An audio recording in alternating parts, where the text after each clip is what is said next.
Welcome back. Poor Despereaux. He was thrown into the darkness of the dungeon. Have you been worried about him? I have been. I gotta find out what happens. Chapter 14, Darkness. Despereaux lay on his back at the bottom of the steps and touched the bones in his body one by one. They were all there, and amazingly, they were unbroken. He got to his feet and became aware of a terrible, foul, extremely insulting smell. The dungeon, reader, stank. It stank of despair and suffering and hopelessness, which is to say that the dungeon smelled of rats. And it was so dark. Despereaux had never before encountered darkness so awful, so all-encompassing. The darkness had a physical presence, as if it were a being all its own. The mouse held one small paw up in front of his whiskers. He could not see it, and he had a truly alarming thought that perhaps he, Despereaux Tilling, did not exist.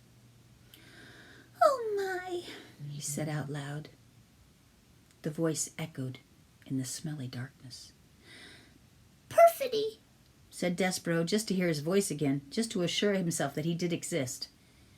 "P," said Despereaux, and the name of his beloved was immediately swallowed up by the darkness. He shivered. He shook. He sneezed. His teeth chattered. He longed for his handkerchief. He grabbed hold of his tail. It took him a long, frightening moment to even locate his tail, so absolute was the darkness. To have something, anything to hold on to. He considered fainting.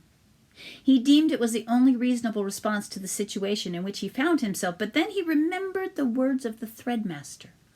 Honor, courtesy, devotion, and bravery. "I will be brave," thought Despereaux. "I will try to be brave, like the knight in shining armor. I will be brave for the Princess P." How best for him to be brave. He cleared his throat. He let go of his tail. He stood up straighter. "Once upon a time," he said out loud to the darkness. He said these words because they were the best, the most powerful words that he knew, and just saying them comforted him. "Once upon a time," he said again, feeling a tiny bit braver, "there was a knight, and he wore always an armor of shining silver." "Once upon a time?" boomed a voice from the darkness. "A knight in shining armor? What does a mouse know of such things?" The voice, the loudest voice that Despereaux had ever heard, could only, he assumed, belong to the world's largest rat. Despereaux's small, overworked heart stopped beating, and for the second time that day, the mouse fainted. Chapter 15, Light. When Despereaux woke, he was cupped in the large calloused hand of a human, and he was staring into the fire of one match, and beyond the match there was a large, dark eye looking directly at him. "A mouse with a thread," boomed the voice. "Oh, yes, Gregory knows the way of mice and rats.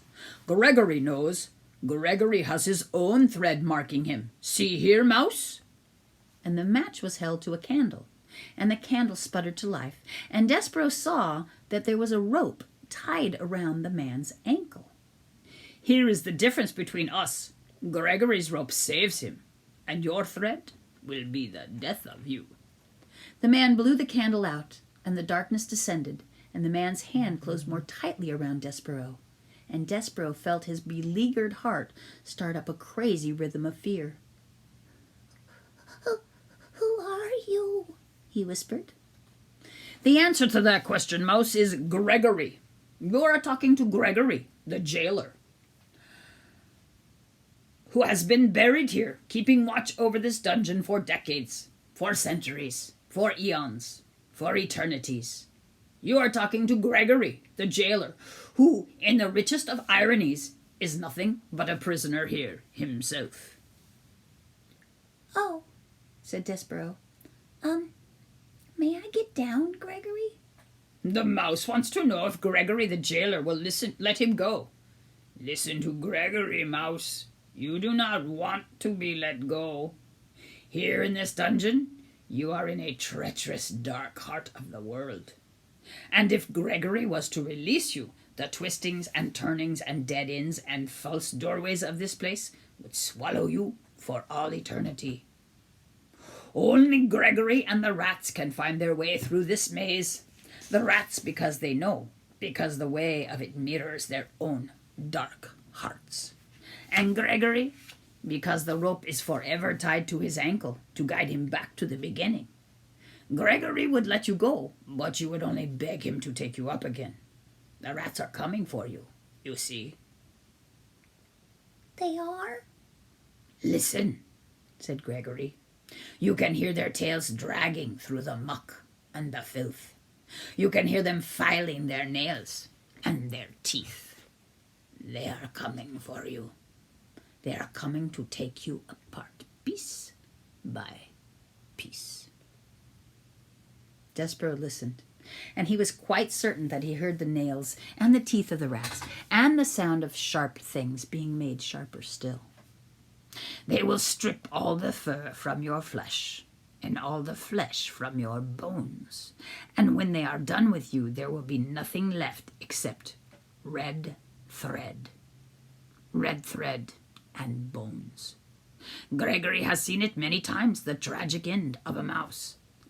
But I need to live, said Despereaux. I can't die. You cannot die. Ah, that is lovely. He says he cannot die. Gregory closed his hand more tightly around Despereaux. And why would that be, mouse? What is it that you cannot die? Because I am in love. I love it in somebody, and it's my duty to serve her. Love, said Gregory. Love? Hark! I will show you the twisted results of love. Another match was struck, and the candle was lit again, and Gregory held it up so that its flame illuminated a massive, towering, teetering pile of spoons and kettles and soup bowls. Look on that, mouse, said Gregory. This is a monument to the foolishness of love. What is it? Asked Despereaux. He stared at the great tower that reached up into the blackness. What it looks like. Spoons, bowls, kettles. All of them gathered here as hard evidence of the pain of loving a living thing. The king loved the queen, and the queen died. This monstrosity, this junk heap, is the result of love. I don't understand, said Despereaux. And you will not understand until you lose what you love. But enough about love, said Gregory. He blew out the candle. We will talk instead about your life, and how Gregory will save it, if you so desire. Why would you save me? Despereaux asked. Have you saved any other mice? Never, said Gregory. Not one. Why would you save me then? Because you, mouse, can tell Gregory a story. Stories are light. Light is precious in a world so dark. Begin at the beginning. Tell Gregory a story. Make some light. And Despereaux wanted very much to live. So he said, Once upon a time. Yes, said Gregory happily. He raised his hand higher and then higher still, until Despereaux's whiskers brushed against his leathery, time-worn ear. Go on, mouse, said Gregory. Tell Gregory a story. And it was in this way that Despereaux became the only mouse sent to the dungeon whom the rats did not reduce to a pile of bones and a piece of red thread. It was in this way that Despereaux was saved. Reader, if you don't mind, this is where we will leave our small mouse for now, in the dark of the dungeon, in the hand of an old jailer, telling a story to save himself. It is time for us to turn our attention elsewhere, time for us, reader, to speak of rats, and of one rat in particular. And it says, end of the first book. There's a picture here with Gregory and the mouse. It says, "Go on, mouse," said Gregory. "Tell Gregory a story."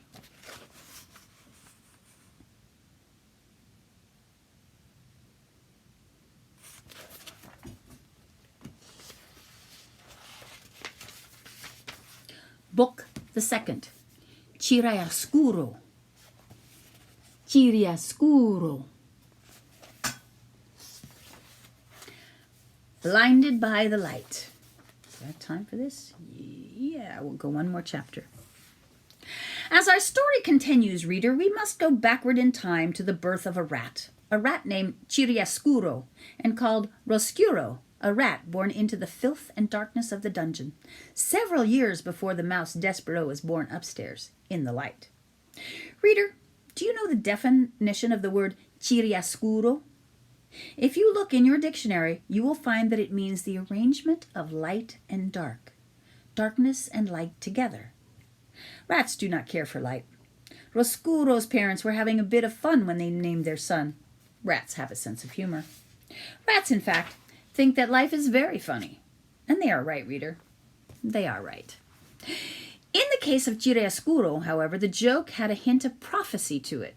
For it happened that when Chiaroscuro was a very young rat, he came upon a great length of rope on the dungeon floor. "Ah, what have we here?" said Chiaroscuro. Being a rat, he began to nibble on it immediately. "Stop that!" boomed a voice, and a great hand came out of the darkness and picked the rat up by his tail and held him suspended upside down. "Were you nibbling on Gregory's rope, rat?" "Who wants to know?" said Chiaroscuro, for even upside down he was still a rat. "You smart alecky rat! You smart alecky rat nibbling on Gregory's rope! Gregory will teach you to mess with his rope." And keeping Chiaroscuro upside down, Gregory lit a match with the nail of his thumb, and then held the brilliant flame right in front of Chiaroscuro's face. "Ah!" said Chiaroscuro. He pulled his head back, away from the light. But alas, he did not close his eyes, and the flames exploded around him and danced inside him. "Has no one told you the rules?" said Gregory. "What rules?" "Gregory's rope, rat, is off limits." "So?" "Apologize for chewing on Gregory's rope." "I will not." "Apologize." "No." "Filthy rat," said Gregory, "you black-souled thing. Gregory has had it with you rats." And he held the match closer to Chiaroscuro's face, and a terrible smell of burnt whiskers rose up around the jailer and the rat. And then the match went out, and Gregory released Chiaroscuro's tail, and he flung him back into the darkness. "Do not ever touch Gregory's rope again, or you will be sorry." Chiaroscuro sat on the dungeon floor. The whiskers on the left side of his face were gone. His heart was beating hard, and though the light from the match had disappeared, it danced still before the rat's eyes, even when he closed them. "Light," he said aloud, and then he whispered the word again. "Light."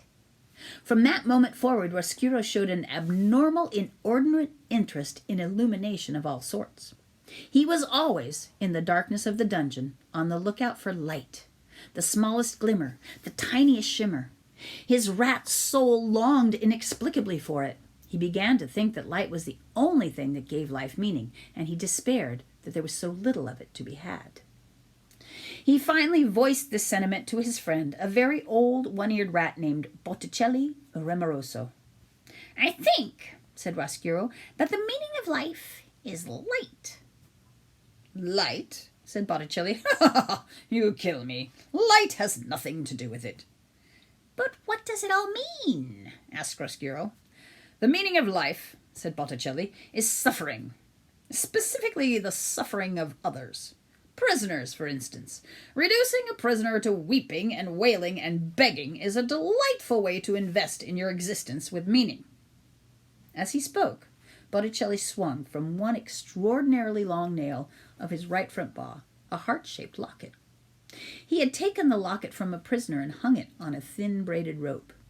Whenever Botticelli spoke, the locket moved back and forth, back and forth, back and forth it swung. "Are you listening?" Botticelli said to Chiaroscuro. "I am listening." "Good," said Botticelli. "Do as I say, and your life will be full of meaning. This is how to torture a prisoner. First, you must convince him that you are his friend. Listen to him. Encourage him to confess his sins. And when the time is right, talk to him. Tell him what he wants to hear. Tell him, for instance, that you will forgive him. This is a wonderful joke to play upon a prisoner, to promise forgiveness. Why? Said Chiaroscuro. His eyes went back and forth, following the locket. Because, said Botticelli, you will promise it, but you will not grant it. You gain his trust, and then you deny him. You refuse to offer the very thing he wants, forgiveness, freedom, friendship, whatever it is his heart most desires, you withhold. At this point in the lecture, Botticelli laughed so hard that he had to sit down and catch his breath. The locket swayed slowly back and forth, and then it stopped altogether. You gain his trust. You refuse him, and you become what he knew you were all along.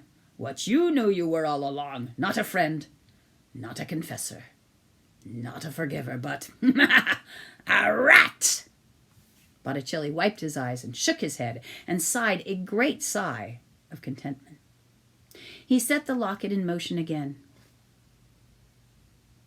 At that point, it is most effective to run back and forth over the prisoner's feet, inducing physical terror along with an emotional sort. Oh, he said, it is such a lovely game, such a lovely game. And it is just absolutely chock full of meaning. I would like very much to torture a prisoner, said Chiaroscuro. I would like to make someone suffer. Your time will come, said Botticelli. Currently, all the prisoners are spoken for, but another prisoner will arrive sooner or later. How do I know this to be true? Because, Chiaroscuro, thankfully, there is evil in the world, and the presence of evil guarantees the existence of prisoners. So soon, there will be a prisoner for me? Yes, said Botticelli rumoroso. Yes. I am looking forward to it. Of course you are looking forward to it. You are looking forward to it because you are a rat. A real rat. Yeah, said Chiaroscuro. I'm a real rat. Concerned not at all with the light, said Botticelli. Concerned not at all with the light, repeated Chiaroscuro. Botticelli laughed again and shook his head. The locket, suspended from the long nail on his paw, swung back and forth, back and forth. You, my young friend, are a rat. Exactly. Yes. Evil. Prisoners. Rats. Suffering. It all fits together so neatly, so sweetly. Oh, it is a lovely world. A lovely, dark world. And we must leave it there for now.